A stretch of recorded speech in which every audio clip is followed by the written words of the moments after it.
Well, as this developed, as this challenge developed, there were a variety of controversies that took place that became rather prominent in the churches of Christ over these kind of issues. I just want to highlight two major ones. One had to do with the comments of a preacher named Dwayne Evans. Evans was an evangelist in Texas, traveled around a variety of places, but he really became concerned about the lack of churches of Christ in the Northeast. Really feeling like this was a sparse area, and that even in the United States, this was a mission field that needed to be addressed, and that it had largely been overlooked in the focus on foreign evangelism, foreign missions. And so he develops what eventually becomes known as the Exodus movement, which would be focused on domestic evangelism. And the idea behind the Exodus movement was that you would take a team of missionaries and you would plant a fully formed congregation in particularly the Northeast. So people would quit their jobs, sell their houses, and in a sizable group would move to a place that didn't have a Church of Christ, and one would be established there that already had elders, deacons, preachers, right? And so things were ready to go, and then the other people that had come with them would then be active in personal evangelism, home Bible studies, those kind of things to try and gain converts from the local area. The first place for this Exodus movement was the city of West Islip in Long Island, New York. And so they started the movement called Exodus Bayshore. Bayshore has to do with a region there in Long Island. And so there's a lot of publicity as Evans and others are traveling the United States, drumming up interest, drumming up support, finances. And the plan was to establish the church there in West Islip in 1963. Eventually, 215 individuals representing 85 families signed up to go to West Islip and form this congregation there. There were stories about the movement, about the church in Time magazine, Newsweek, the Wall Street Journal, other local New York papers. So there was a lot of attention to this, not only within the Churches of Christ, but within the general press as well. The group arrives in 1963. For the first 3 years, there's a lot of activity. They're going around visiting homes, visiting thousands of people. In those first 3 years, there's about 200 baptisms. And so the group is almost essentially doubled in size. Other churches then begin being planted, other Exodus movements in the Northeast, New England. There are some places where there's some success, but others ran into a lot of opposition. And people didn't really like the idea of this mass exodus into their community of these, particularly Southerners, right? And so, if you've ever lived in Long Island, you kind of get that, right? You're this Southern transplant. So there's that. So there's opposition from the outside, but there are also, in many places like West Islip, ended up being conflict between members of the team over, you work together with people for a long time, you end up falling into conflict with them. So eventually by 1975, 12 years after Exodus Bayshore took place, only about 30 of the original 215 were left at West Islip. And so, the church is still there today, but it doesn't breathe the success. Other congregations in other places did manage some success.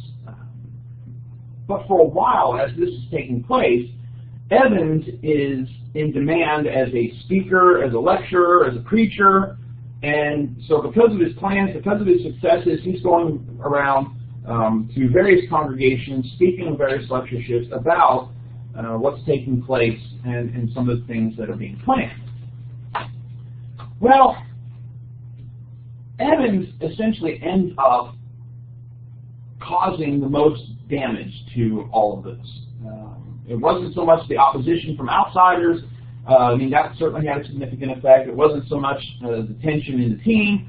That certainly had effect.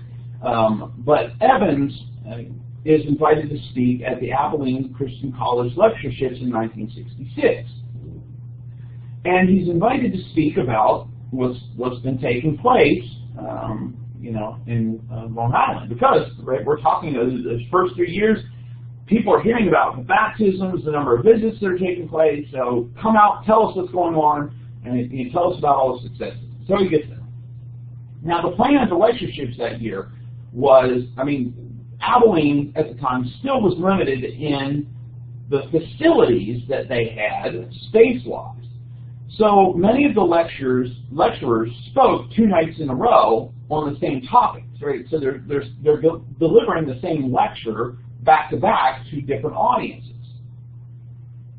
So Evans speaks the first night, and he talks about the success of the Exodus movement, and in the midst of it, he says the greatest blessing of the Exodus movement has been a greater understanding of the power of the Holy Spirit.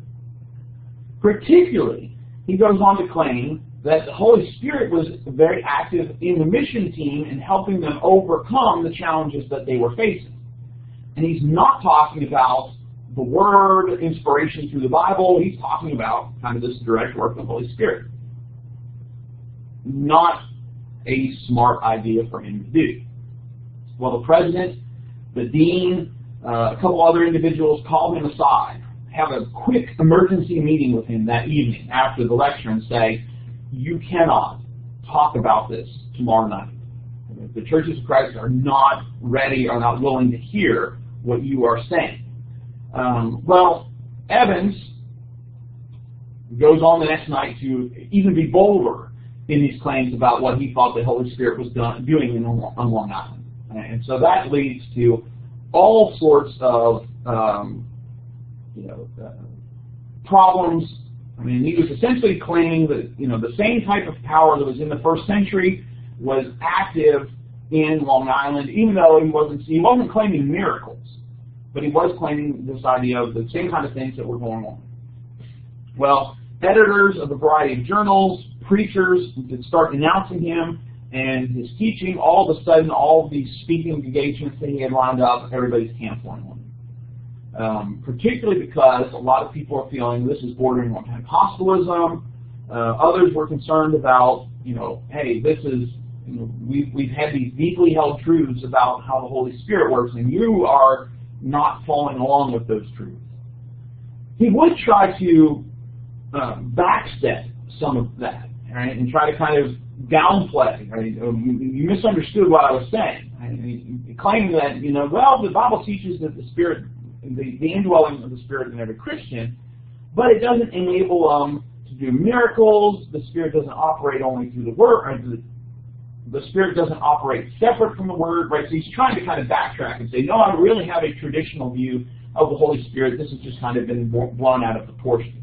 Well, it's too little, too late, right? Things have already kind of spread past him. And so he eventually leaves full-time preaching over the opposition to, right, what this happens, specifically the ideas about the Holy Spirit, which also leads a lot of people to kind of not being very supportive of the Exodus movements that are taking place because, well, if this is what they're doing, we don't want to be a part of it. Another controversy that really swirls around in this time period surrounds a man named Pat Boone.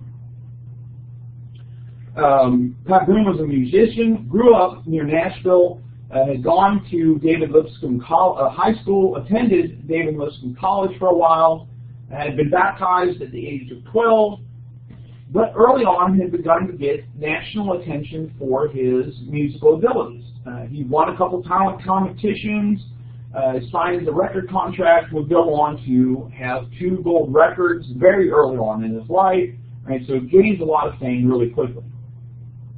But despite his success, he's still connected with the Churches of Christ, still has a reputation as a very moral individual, Even in, he's in Hollywood, but yet he is not being tarnished by the immorality in Hollywood, immoral living that often was in Hollywood.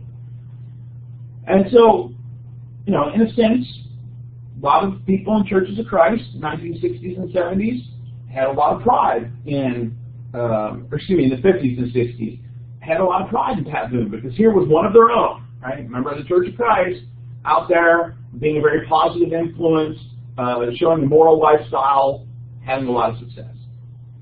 He moves to New York in the middle of the 1950s, and comes in contact there with a man named Clinton Davidson. Davidson had been very important in helping save Harding College from financial ruin. So he was a very successful, very wealthy individual connected with the Churches of Christ. He had also been very active in opposition to a variety of things that Floyd E. Wallace Jr. had done as well. So he was somewhat well known. But by the 1950s, he had kind of become very interested in signs, wonders, miracles, started to begin believing that those things were still taking place. And so he starts discussing this with Pat Boone. He would claim that if he was running late for a meeting, and it didn't look like he was going to make it on time, and it might be raining, and so he would pray, and a cab would show up, and he would arrive at the meeting exactly on time, walk in, and here was the Holy Spirit that had brought him this cab. And so he's talking with Boone about these kind of things, and Boone's really kind of interested in it, not quite sure yet where he stands with what Davidson's saying, but then he begins to have a variety of other experiences, and that continues to interest him in this. He encounters people who had stories about miraculous healing, about speaking in tongues, other things about signs and wonders. Even Davidson himself said that his wife had this horrible hip injury that had been healed after an Oral Roberts revival.